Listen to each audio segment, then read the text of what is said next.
एक जंगल में टोनी नाम की एक चिड़िया रहती थी जो दिल की बहुत ही अच्छी थी।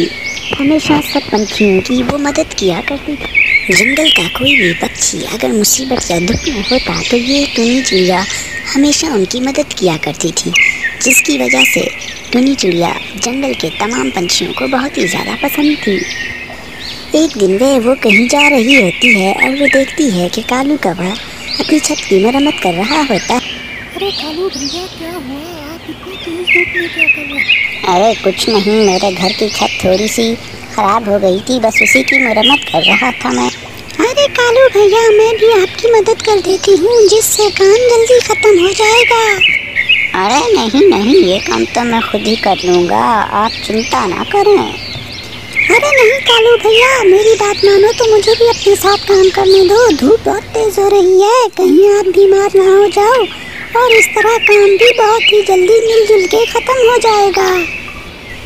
तो ठीक है टोनी, तुम मेरे साथ काम करा लो, इस तरह काम भी जल्दी ख़त्म हो जाएगा। लेकिन मेरी एक शर्त है, तुम्हें मेरे घर चलना पड़ेगा। मैं तुम्हें कुछ मिठाई दूंगा जो तुम्हें बहुत ही पसंद आएगी। और इस तरह टोनी चिड़िया उस छत की मरम्मत कर देती है और उसके बाद अपने घर आ जाती है, जिसकी वजह से टोनी बहुत ही ज़्यादा खुश होती है। मुझे लगता है आज रात बहुत तेज तूफान आने वाला है, मुझे इसकी खबर सबको कर देनी चाहिए। अरे क्या बात है बहन, तुम तो बस फालतू में सबकी चिंता करती रहती हो, तुम्हारी तो कोई भी परवाह करता नहीं है। अरे नहीं नहीं, हरगिज़ ऐसा भी नहीं है, ये सभी तो मुझे बहुत प्यार करते हैं और मैं भी इनका बहुत ख्याल करती हूँ, और ये सभी मेरा बहुत ही ज़्यादा ख्याल करते हैं।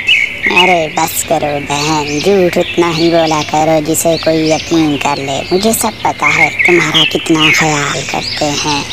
तुम्हें इस बात का अंदाज़ा हो जाएगा जब ये पक्षी तुम्हारी किसी मुसीबत में काम नहीं आएंगे, फिर तुम रोगी और मेरी इस बात को याद रखोगी कि मैं बिल्कुल ठीक कहती थी। अरे नहीं नहीं बहन, ये सब पक्षी तो मुझसे बहुत ही ज़्यादा प्यार करते हैं, ऐसी कोई बात भी नहीं। अरे बहन, जैसी तुम भोली भाली हो ना, तुम्हें भी सब ऐसे ही दिखाई देते हैं, तुम भी इस बात को बहुत अच्छे से जानती हो, ये सब तो तुम्हारा इस्तेमाल करते हैं। खैर, तुम्हारी अपनी इच्छा। ऐसा कहकर चील वहाँ से चली जाती है और फिर चिड़िया भी वहाँ से जाकर अपने लिए खाने का बंदोबस्त करने लगती है। वो कुछ ही दूर यूं ही घूम रही होती है कि अचानक वो देखती है कि कुछ कौवों ने तोती को तंग किया। अरे काले कौवे, क्यों इस तोती को तंग कर रहे हैं आप लोग? जाने दो इसे, क्यों तंग कर रहे हो? तुम कौन हो जो इतना बक बक कर रही हो? मैं सिर्फ इतना चाहती हूँ कि आप लोग इस तोती को तंग न करें।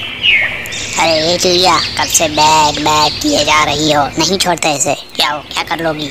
अरे बहन, जाने दो, तुम मेरी वजह से इनसे मत उलझो। ये बुरे हैं तो क्या मैं इन्हें छोड़ दूँ? हरगिज़ नहीं, मैं तुम्हें इनसे बचा कर ही रहूँगी। ये सब सुनकर कौवे वहाँ से उस टाइम तो चले जाते हैं, लेकिन वो इस बात को अपने दिल में रख लेते हैं। बहुत बहुत धन्यवाद बहन, आपने मेरी मदद की। आज के ज़माने में कोई किसी की मदद नहीं करना चाहता, लेकिन तुमने बिना जान पहचान के मेरी इतनी मदद की। अगर ज़िंदगी में कभी भी तुम्हें किसी चीज़ की ज़रूरत हो तो मुझे ज़रूर याद करना। आप ये सब कहकर तोती वहाँ से चली जाती है और टोनी चिड़िया भी अपने घर की तरफ आती है और रास्ते में देखती है कि उसका घर तो टूटा हुआ है। वो ये सब देखकर बहुत ही ज़्यादा दुखी होती और इतने में वहाँ वो कौवे भी आ जाते हैं और चिड़िया को चिढ़ाने लगते हैं। चिड़िया देखकर बहुत परेशान होती है और इतने में चिड़िया के दोस्त भी वहाँ आ जाते हैं, जिन्हें देखकर वो कौवे वहाँ से रफू चक्कर हो जाते हैं।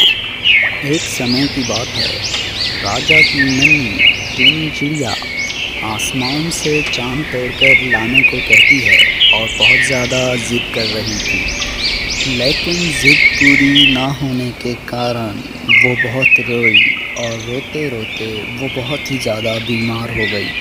फिर टोनी महारानी ने पूरे जंगल के वैद्य हकीम बुलाए अपनी बेटी के इलाज के लिए, लेकिन सब थक हार कर वहाँ से चले गए।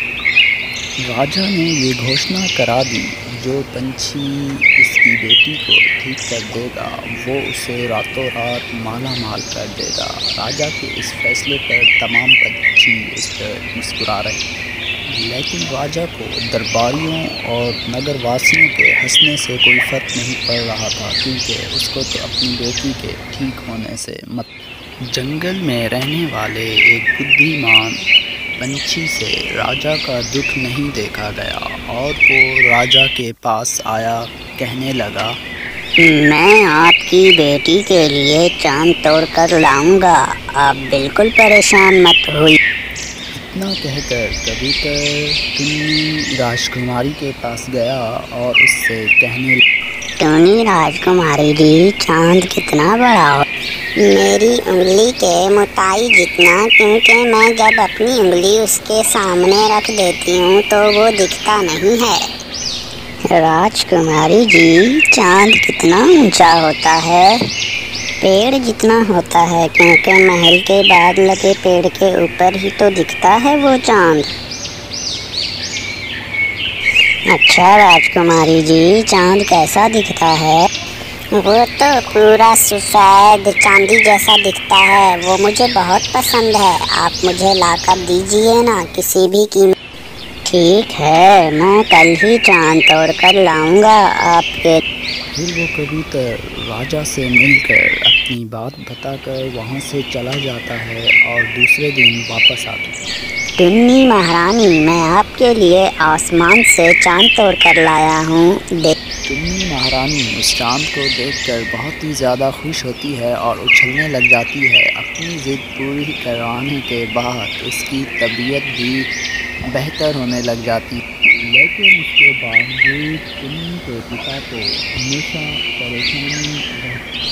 अगर राजकुमारी ने खिड़की के बाहर से फिर चांद देख लिया तो वो उदास हो जाएगी, मैं ऐसा नहीं चाहता। राजकुमार जी, मेरे पास उसका भी समाधान है, आप चिंता मत कीजिए, सब ठीक हो जाएगा, मैं इसका हल निकाल लूँगा, आप बिल्कुल चिंता मत कीजिए। फिर कबूतर महारानी टुन्नी के पास जाता है और खेल खेल में उससे, आपको पता है टुन्नी महारानी जी, जब किसी बच्चे का दांत टूट जाता है तो क्या होता है? हाँ, मुझे पता है, फिर उसकी जगह दूसरा दांत निकल आता है। टुन्नी महारानी जी, आपने बिल्कुल ठीक कहा। अच्छा, मैं एक और बात पूछता, अगर किसी ने चांद तोड़ लिया तो? हाँ, मुझे तो बिल्कुल पता है, वहाँ तो दूसरा चांद निकल आता है। अरे वाह, आपको तो सब पता है। चलिए फिर हम बाहर चलते हैं, नए चांद को देखते हैं। मेरा चांद तो इससे भी प्यारा है। फिर उसके बाद टुन्नी पूरे जंगल में खुश होकर यहाँ वहाँ उड़ने लगती है। ये देखकर राजा बहुत खुश होता है और कबूतर को बहुत सा इनाम देता है। उसके बाद वो बहुत खुश